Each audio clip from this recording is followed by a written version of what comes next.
बच्चों, आज हम आपको व्याकरण में वाच्य प्रकरण पढ़ाएंगे। इस वाच्य प्रकरण में हम देखते हैं कि सबसे पहले वाच्य जो है, वाच्य कहते किसे हैं, किसको वाच्य कहते हैं, सबसे पहले हम इस बात को जानेंगे।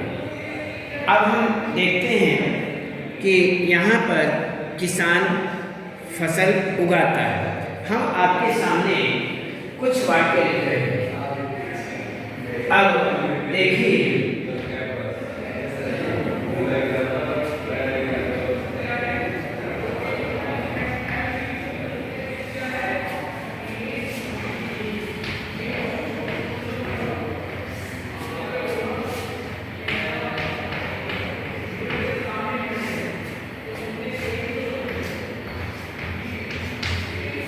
इसमें आपके सामने हम एक वाक्य लिखा, किसान फसल उगाता है, छात्रों द्वारा सुलेख लिखा जाता है।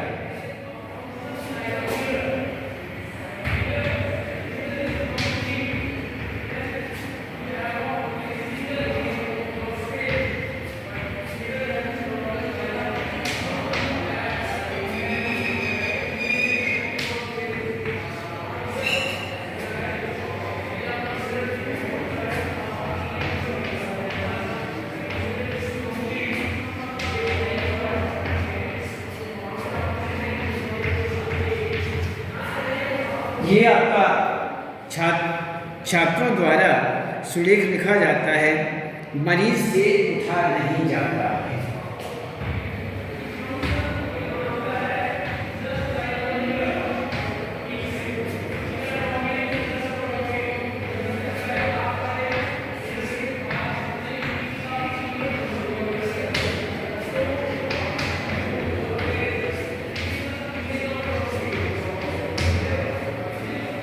ये तीन वाक्य आपके सामने, किसान फसल उगाता है, दूसरा वाक्य है छात्रों द्वारा सुलेख लिखा जाता है, तीसरा वाक्य है मरीज से उठा नहीं जाता है। तो तीन वाक्य हमारे सामने आए। हम आपको वाच्य के विषय में बता रहे हैं। इन वाक्यों में एक क्रिया का विधान एक स्थान समान नहीं होता है। इसमें क्रिया का जो विधान है वो एक समान नहीं माना जाता है, एक समान नहीं होता है।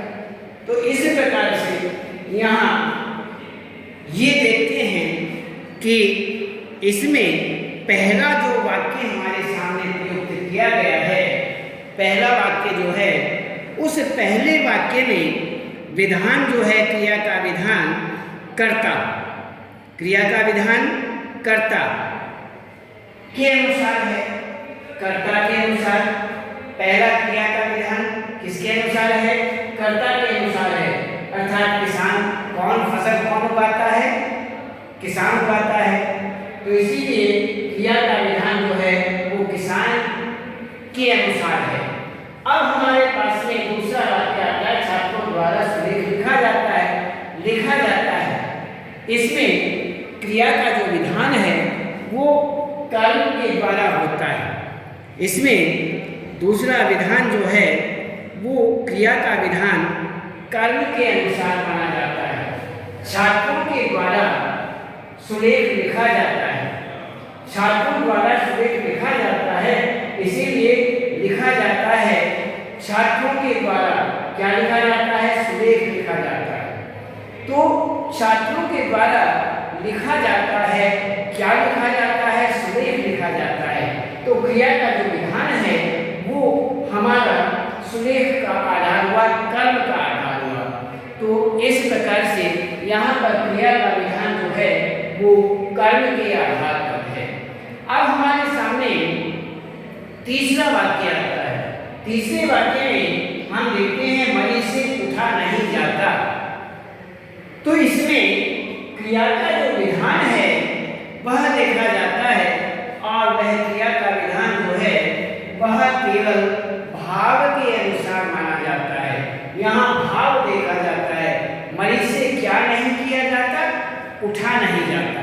मरीज से क्या नहीं किया जाता, उठा नहीं जाता, अर्थात वह उठ नहीं पा रहा है, उसे उठा नहीं जा रहा है। इसीलिए यहाँ पर ये भाव के अनुसार क्रिया का विधान किया गया है। तो इसी प्रकार से इन तीनों वाक्यों के अंतर्गत किसान फसल उगाता है, छात्रों द्वारा सुलेख लिखा जाता है, मरीज से उठा नहीं जाता है। तीन वाक्य आपके सामने हैं। तीनों में सबसे पहले क्रिया का जो विधान है वो कर्ता के अनुसार है। दूसरे में छात्रों द्वारा सुलेख लिखा जाता है, इसमें क्रिया का विधान जो है वो कर्म के अनुसार है। और तीसरा वाक्य हमारे सामने जो है वो मरीज से उठा नहीं जाता, ये वाक्य है, इसमें क्रिया का विधान जो है वो भाव के अनुसार है। तो तीनों वाक्य हमारे जो हुए वह तीनों वाच्य के अनुसार किए गए हैं। तो इसमें हम देखते हैं क्रिया के जिस रूप से यह ज्ञात हो कि क्रिया का प्रयोग कर्ता के अनुसार है या कर्म। तो यहाँ पर देखते हैं कि क्रिया के जिस रूप से, क्रिया के जिस रूप से भी यह पता लगता है कि यह प्रयोग जो है किसके अनुसार है।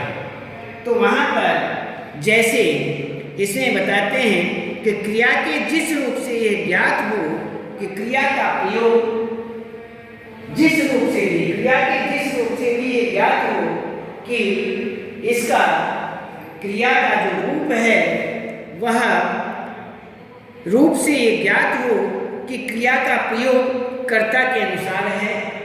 क्रिया का जो प्रयोग है वह हमारा कर्ता के अनुसार है। क्रिया का प्रयोग हमारा कर्म के आधार पर है। क्रिया का प्रयोग हमारा भाव के आधार पर है।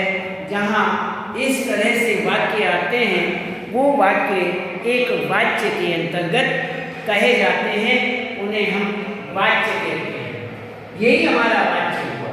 तो इस प्रकार से यहाँ पर कर्ता, कर्म और भाव ये तीन प्रकार के हमारे यहाँ पर वाच्य माने जाते हैं। तो तीन प्रकार के हमारे वाच्य हुए। सबसे पहले किसान फसल उगाता है। दूसरा, इसमें किसान फसल उगाता है, यहाँ पर क्रिया का जो विधान है वह कर्ता के अनुसार है। इसमें उगाता कौन है? किसान उगाता है। दूसरा वाक्य छात्रों द्वारा सुलेख लिखा जाता है। इसमें लिखा जाता है, इसके द्वारा छात्रों के द्वारा क्या लिखा जाता है? सुलेख लिखा जाता है। अर्थात क्रिया का जो विधान है वह यहाँ पर कर्म के अनुसार माना जाता है।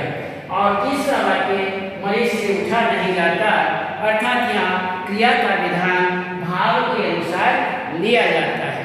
तो इसी प्रकार से यहाँ पर वाच्य हुआ, इसे हम वाच्य कहते हैं। अब आगे हम देखते हैं कि वाच्य जो है,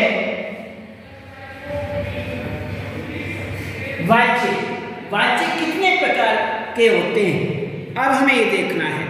तो वाच्य तीन प्रकार के माने जाते हैं।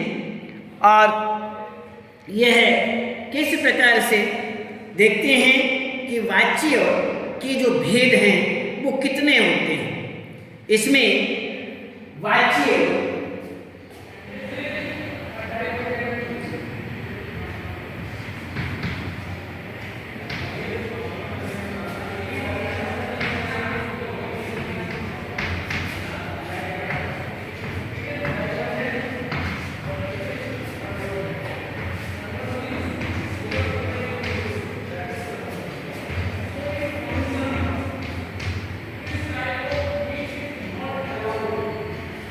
तीन भेद होते हैं। इसमें सबसे पहला कर्तृवाच्य,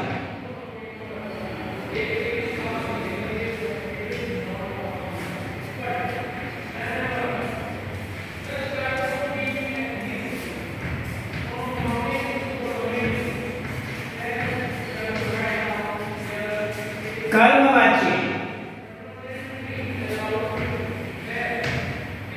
और भाववाच्य। ये हमारे तीन वाच्य वाच्य हुए। वाच्य के 3 भेद होते हैं, कर्तृवाच्य, कर्मवाच्य और भाववाच्य। 3 भेद हमारे सामने आते हैं। तो इसमें सबसे पहले हम यहाँ पर तीनों में से कर्तृवाच्य के विषय में देखते हैं कि कर्तृवाच्य किस प्रकार से यहाँ पर हम देखते हैं। तो कर्तृवाच्य के अंतर्गत हम यहाँ पर देखते हैं कर्तृवाच्य, कर्मवाच्य और भाववाच्य। 3 वाच्य, 3 भेद हमारे सामने हुए। तो कर्तृ, कर्म और भाव। तो अब सबसे पहले हम क्या देखें, कर्तृवाच्य हम किसे कहते हैं। तो कर्तृवाच्य इसमें सब जिन वाक्यों में कर्ता की प्रधानता होती है, जिन वाक्यों में कर्ता की प्रधानता होती है, कोई भी वाक्य है और उसमें कर्ता की प्रधानता हो और कर्ता की प्रधानता होती है और क्रिया का विधान कर्ता के लिंग वचन के अनुसार, कर्ता के लिंग वचन के अनुसार कर्ता की प्रधानता, जिस वाक्य में भी कर्ता की प्रधानता हो और उसमें कर्ता के अनुसार अर्थात क्रिया का जो विधान है वो कर्ता के लिंग वचन के अनुसार होता है, वहाँ पर कर्तृवाच्य कहलाता है, वह हमारा कर्तृवाच्य हुआ। तो इस प्रकार से ये हुआ हमारा कर्तृवाच्य। कबूतर दाने चुग रहे हैं, बहुत ही ऐसे एग्जाम्पल। रोहन पुस्तकें खरीद रहा है, सूरज चमक रहा है, लड़के क्रिकेट खेल रहे हैं, रौनक सेब खा रही है और महक जो है वो निबंध पढ़ रहा है। तो ये सारे के सारे जो हैं ये हमारे कर्तृवाच्य के अंतर्गत ही आते हैं। इसमें ये हुआ हमारा कर्तृवाच्य। कर्तृवाच्य के अनुसार हमने आपको बताया कि इसमें कर्ता की प्रधानता और क्रिया का विधान जो है वो कर्ता के लिंग वचन के अनुसार। तो इसी प्रकार से यहाँ पर हुआ हमारा कर्तृवाच्य। ये जितने भी हम वाक्य आपके सामने बोले, इसमें इसके अनुसार यहाँ पर इन वाक्यों में क्रिया का प्रयोग सदैव कर्ता के अनुरूप किया जाता है। तो इस तरह से हम इस बात का विशेष रूप से ध्यान रखें कि हम यह कर्तृ और थोड़ा अब आगे हम देखते हैं अन्य कर्मवाच्य के विषय में देखते हैं कि जिन वाक्यों में कर्म की प्रधानता हो और क्रिया का विधान जो है वो क्रिया का विधान कर्म के लिंग वचन के अनुसार हो, वहाँ पर कर्मवाच्य कहलाता है, उसे हम कर्मवाच्य कहते हैं। और इसमें जैसे राम के द्वारा रोटियां खाई जाती हैं, राम के द्वारा रोटियां खाई जाती हैं, रमेश अर्थात छात्रों के द्वारा सुरेख लिखा जाता है, अन्य और भी सुमन के द्वारा स्वेटर बुना जाता है। कोई भी वाक्य जिसमें कर्म की तो प्रधानता हो,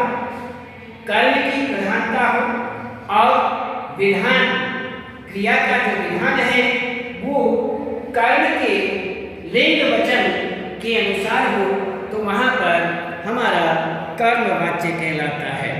तो अब हम देखते हैं यहाँ पर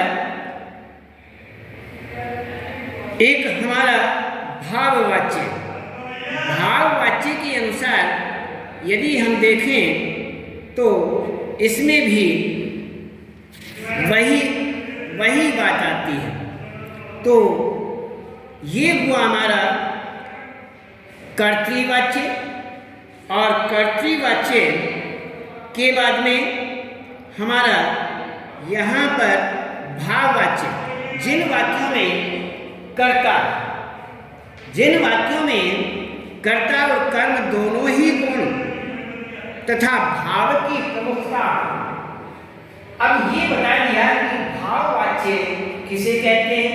ये तो हमारा कर्मवाच्य, हम कर्तृवाच्य हम बता चुके हैं, कर्मवाच्य हम बता चुके हैं। अब हमारा देखते हैं भाववाच्य के अंतर्गत इसमें क्या होता है कि कर्तृवाच्य, कर्मवाच्य और भाववाच्य ये हमारे तीनों वाच्य होंगे।